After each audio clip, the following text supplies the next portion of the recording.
कीमत तो बहुत बढ़ गई शहरों में धान की। कीमत तो बहुत बढ़ गई शहरों में धान की, लेकिन विदा न हो सकी बेटी किसान की। मौका मिला तो लोगों ने कुर्सी के वास्ते तस्वीर ही बिगाड़ दी हिंदुस्तान की। धर्माबाद वालों, आने वाली 20 तारीख को आपको अपने घरों से निकलना है और पूरा प्रदेश तो सिर्फ आमदार चुनेगा, आपको एक आमदार भी चुनना है और एक खासदार भी चुनना है। इसलिए ज्यादा खास इलेक्शन है, ये ज्यादा महत्वपूर्ण इलेक्शन है आपके लिए। मैं बहुत दूर से, मैं झारखंड में था, पिछले 5-6 दिन से चुनाव प्रचार कर रहा था। हमारे अध्यक्ष जी अभी बहुत अच्छी बात कह रहे थे और वहां से सफर करता हुआ कल दिन भर मैं श्रीरामपुर से लेकर के, पात्री से लेकर जालना होते हुए, अभी रावेर होते हुए यहां पहुंचा हूं। मैंने सुना है यहाँ कुछ साथी हमारे ऐसे भी हैं जो भाजपा से भी थोड़ी बहुत उम्मीद लगाए बैठे हैं। नादान हो, इस दौर में क्या ढूंढ रहे हो? नादान हो तो इस दौर में क्या ढूंढ रहे हो? तुम जहर की शीशी में दवा ढूंढ रहे हो। ये झूठों की जो सरकार है, उस सरकार को बदलने का समय है।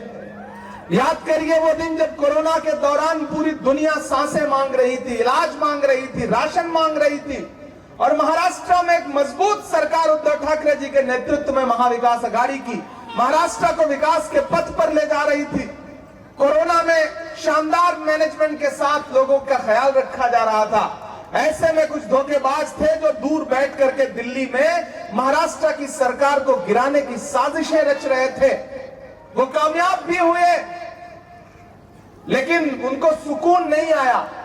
पहले उन्होंने पार्टियां तोड़ी, फिर जब उससे भी सुकून नहीं मिला तो चुनाव निशान छीने, घड़ी छीन ले गए। लेकिन उन्हें पता नहीं था कि आप घड़ी तो छीन सकते हो, किसी का अच्छा समय नहीं छीन सकते। ये जो धोखेबाजों की सरकार है, मैं तो कल एक सभा में भाषण दे रहा था, मैंने कहा ये महायुति की सरकार धोखेबाजों की सरकार है। सामने से एक महाराष्ट्र का युवा खड़ा हुआ, बोला साहब इसमें एक लफ्ज और जोड़ दीजिए। मैंने कहा क्या? बोला ये धोखेबाजों की सरकार है और खोखेबाजों की सरकार है। इस सरकार को बदलने का समय आ गया है। एक तरफ भाजपा खड़ी है, उसके नेता खड़े हैं और उनके भाषण उठा के देखिए, उनके नारे उठा के देखिए। बटेंगे तो कटेंगे, मंगलसूत्र छीन ले जाएंगे, भैंस खोल ले जाएंगे, उल्टा लटका देंगे, ढहा देंगे, ये कर देंगे, वो कर देंगे। और एक तरफ महाविकास अघाड़ी खड़ी है जिसका एक मोहब्बत का नारा है कि आइए नफरत के बाजार में मोहब्बत की दुकान खोलते हैं। ये लड़ाई नफरत और मोहब्बत के बीच में है। अगर आपको धर्माबाद वालों लगता है कि ये सिर्फ एक एमएलए चुनने का इलेक्शन है, सिर्फ एक खासदार चुनने का इलेक्शन है, तो आप गलतफहमी के शिकार हैं। बहुत छोटा सोच रहे हैं आप। याद करिए लोकसभा इलेक्शन में भाजपा नेताओं के नारे, चाहे वो आनंद हेगड़े हो, चाहे दिया मिर्धा हो, चाहे लल्लू सिंह हो, चाहे अरुण गोविल हो, खुलेआम उन्होंने नारे लगाए कि हमें बहुमत दो क्योंकि हमें भारत का संविधान बदलना है। वो तो भला हो भारत की जनता का।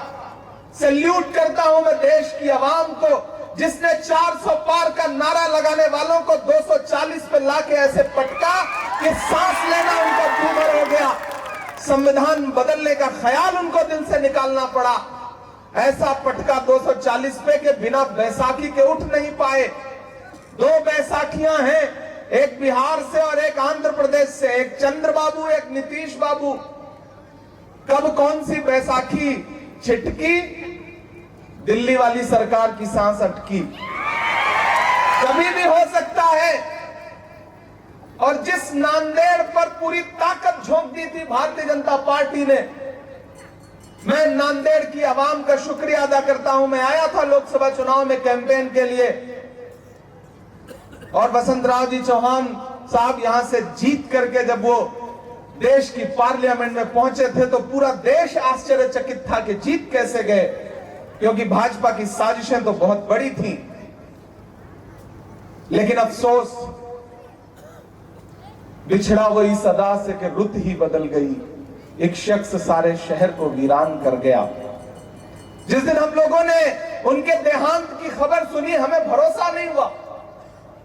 न सिर्फ कांग्रेस पार्टी के एक बड़े नेता का निधन था, बल्कि आपके बीच के एक बहुत ही आम इंसान की तरह रहने वाले एक बड़े नेता ने अपनी आंखें मूंद ली थी। उस वजह से लोकसभा का भी बाई इलेक्शन हो रहा है। उसके बाद मेरी मुलाकात रविंद्र चौहान साहब से हुई। दुनिया में बहुत सारे सपने ऐसे होते हैं जो देखता पिता है, लेकिन उसे पूरा उसके बेटे करते हैं, उसकी औलादें करती हैं। मेरे वालिद ने भी मुझे लेके या दुनिया को लेके कुछ सपने देखे रहे होंगे, वो पूरा नहीं कर सके तो शायद मैं उसे आगे बढ़ाने की जिम्मेदारी उठा रहा हूं। रविंद्र बाबू, आपके कंधों पे जिम्मेदारी बहुत बड़ी है। नए कमरों में अब चीजें पुरानी कौन रखता है, परिंदों के लिए शहरों में पानी कौन रखता है, और वो तो हम हैं जो बचाई है विरासत, वरना सलीके से बुजुर्गों की निशानी कौन रखता है। आपके पिता ने जो सपने देखे थे महाराष्ट्र को लेकर, नांदेड़ को लेकर के, देश की पार्लियामेंट में जिस तरह वो लड़ना चाहते थे यहाँ के मुद्दों पर, वो अपनी लड़ाई शुरू भी नहीं कर पाए थे, ऊपर वाले ने उन्हें छीन लिया। ऐसे में आपके कंधों पे बहुत बड़ी जिम्मेदारी है। और मैं आपसे भी कहना चाहता हूं धर्माबाद वालों, एक तरफ मेरी बहन है और एक तरफ मेरा भाई है। मैं बहन मीनल ताई के लिए और अपने भाई रविंद्र चौहान के लिए आपके बीच में अपना दामन फैला करके हजारों किलोमीटर से यह कहने आया हूं कि यह लड़ाई बहुत बड़ी लड़ाई है। इस बड़ी लड़ाई में आपको महाविकास आघाड़ी का साथ देना पड़ेगा, क्योंकि उनकी गारंटी अलग है, हमारी गारंटी अलग है। उनकी गारंटी है कि अगर वो जीतेंगे तो अंबानी और अडानी का कर्जा माफ होगा, लेकिन महाविकास आघाड़ी जीतेगी तो किसानों का कर्जा माफ होगा। हम मुद्दों की लड़ाई लड़ रहे हैं।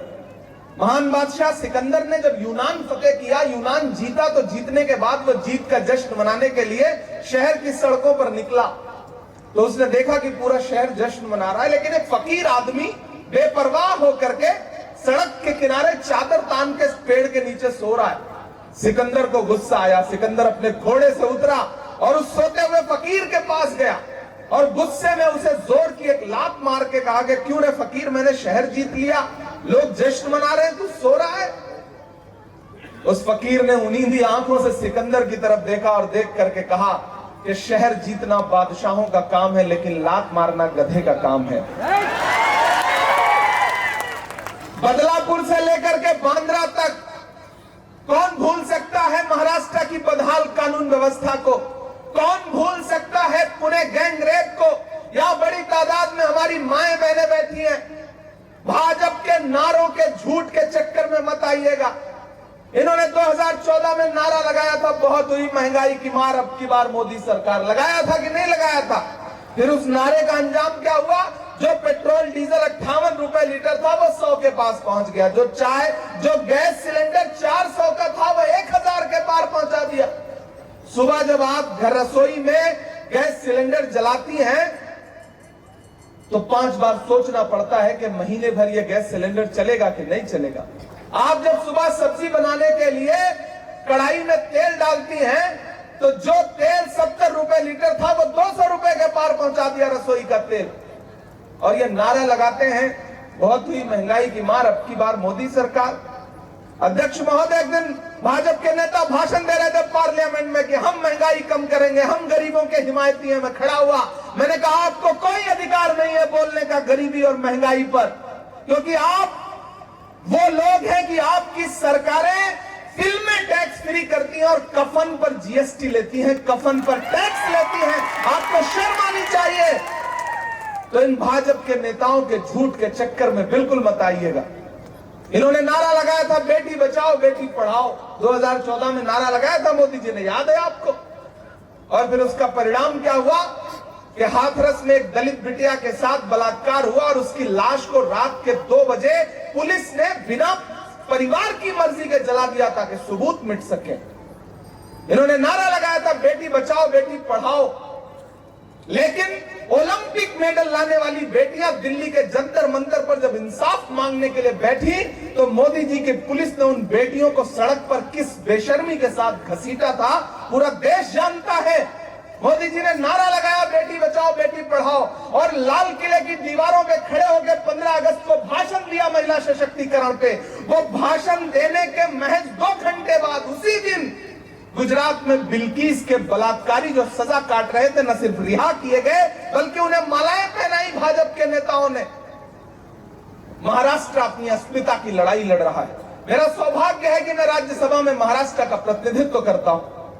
मेरे नेता राहुल गांधी जी ने जब मुझे राज्यसभा में भेजने का निर्णय लिया तो पता नहीं उन्होंने क्यों महाराष्ट्र चुना। मुझे कभी कभी लगता है मेरा महाराष्ट्र से एक रूह का रिश्ता है और नांदेड़ से तो खास तौर से एक रूहानी रिश्ता है। मैं इस इलाके में बार बार आ चुका हूं।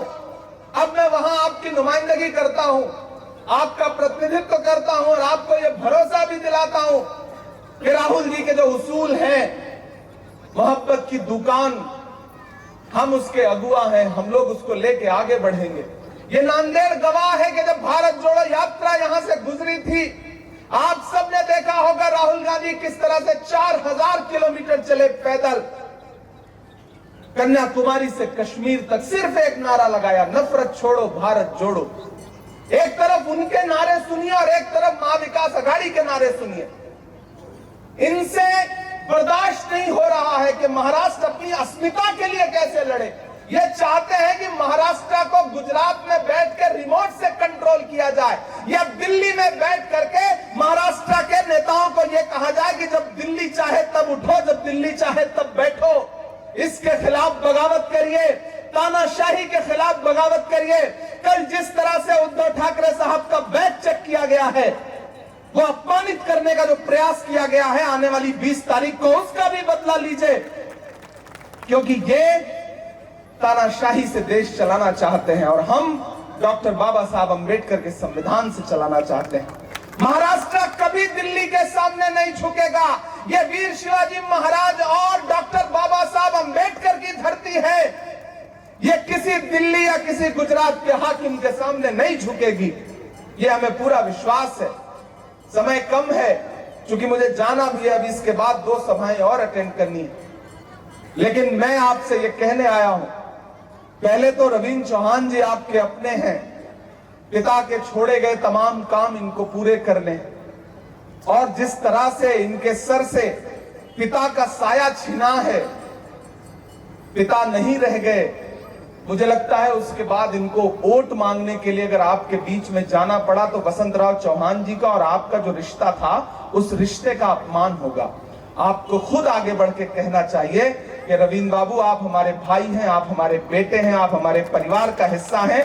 वसंतराव साहब नहीं है तो क्या हुआ, आपको आगे ले जाने की जिम्मेदारी धर्माबाद की है, इस पूरे इलाके की है, नायगांव की है।